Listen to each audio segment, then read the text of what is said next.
what to look for and what is a good sounding bearing and what's a bad sounding bearing. And dummy me didn't even occur to me to actually do that. And I paid the price because it's almost 12:15 at night and I got to work on this truck.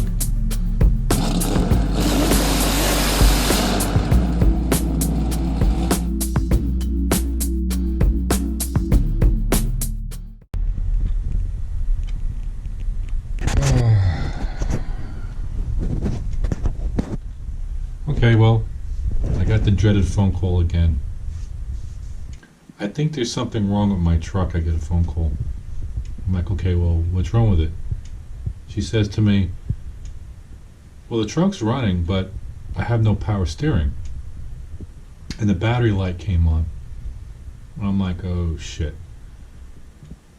Thank God she was only 4 blocks from home when this happened. So she parked the truck in the garage. I don't know how she got it in here with no power steering, but she managed. I give her kudos for that. Pop open the hood. Well, I kind of guessed what the problem was. I was figuring definitely the fan belt popped off or something like that. And I figured I'd take this time to actually kind of make like a lesson out of this and to maybe go into a little more detail of actually what's going on with this truck. I'm going to show you. Do you see what the problem is here? The idler. I already loosened it here. It's completely gone. Bearing froze up. So the lesson is basically, I did the fan belt probably a year ago on this truck. But me knowing better, I should have checked the idler pulleys too, because this truck has 100,000 miles on it. And dummy me didn't even occur to me to actually do that. And I paid the price because it's almost 12:15 at night and I got to work on this truck. So let's take out what's left of the pulley. I'm going to show you the other pulley and show you what to look for and what a bad bearing sounds like.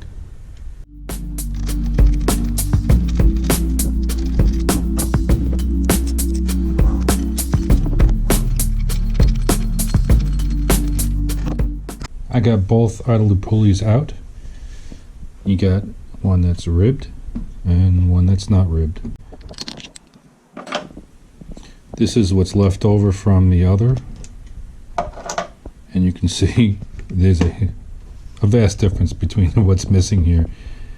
But what's fascinating is that this is just incredible. It just like, oh wait, I actually got to move. The bearing just like, the grease is hard as a rock and the bearing just froze and it just totally, the plastic, I mean the whole plastic is just missing. So in this video I'm going to try to go into what to look for and what is a good sounding bearing and what's a bad sounding bearing, and hopefully this comes through, because I was just going to replace this one here, but then I went and looked at this one, and this one's garbage too. This one's about to go, so we're gonna replace both of them. To actually test these bearings or to see what's going on with them is really simple. For me, it's all feel. Basically, this is a good bearing. Obviously, there's no noise. It spins freely. But what I want to show the differences between a good bearing and a bad bearing. And it's kind of going to be hard to get this on camera or to get like the crunchiness of a bad bearing as what I call it. But I'm going to try to demonstrate this with my finger here. Now this bearing has a lot of crunchiness in them. It's still good. It'll still sort of spin. But I'm going to see if this comes through. I'm going to put my finger in here like the shaft. This is like what the bearing with the actual idler pulley will slot onto, is basically a shaft. I'm going to simulate this with my finger. But I want you to watch my finger. And this, you would actually test this on the car without the belt and you can actually feel it, but this actually gives a better indication of what's going on. Look at my finger. See how it's turning? See how my finger is twisting? Okay. There's a bearing in here. It's a sealed bearing, as they call it, a sealed bearing. It's no such thing as a sealed bearing. This is just a covering on top of a ball bearing. And it's all the grease is wiped out of it and it's worn out. It's got 110,000 miles on it. So, but I'm gonna put it like I'm bolted onto the, where it bolts onto the shaft, to the screw, because it holds onto here. And here, look. See how my finger how it's twisting? That means it's tight. The bearings are not rotating around the axis as it's supposed to be. This is a good one. I'm going to do the same thing here. And boom. Very freely, no tension at all. And what's hard to pick up here, it's quiet. There's no interruption as I'm trying to spin it around. On the other hand, this one here, super tight. You can see my finger, it doesn't want to rotate. And it's crunchy. Totally garbage.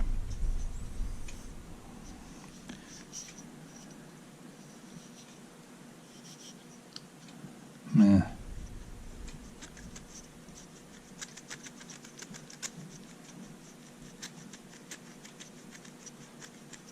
Hear that?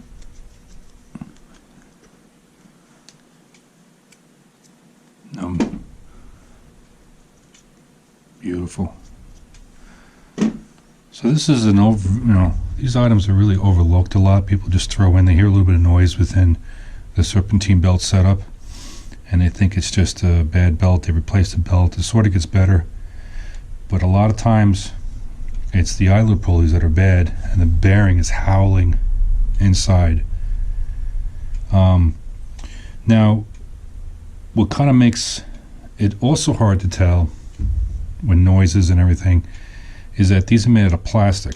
It's a steel bearing in here, but the outside is plastic, and they do that for a number of reasons. It's cheaper to produce an idler pulley like this, and it's also quiet. It's a quieter setup because years ago they used to use the same setup here, but this was all metal, and a lot of times they'll make like a ting sound,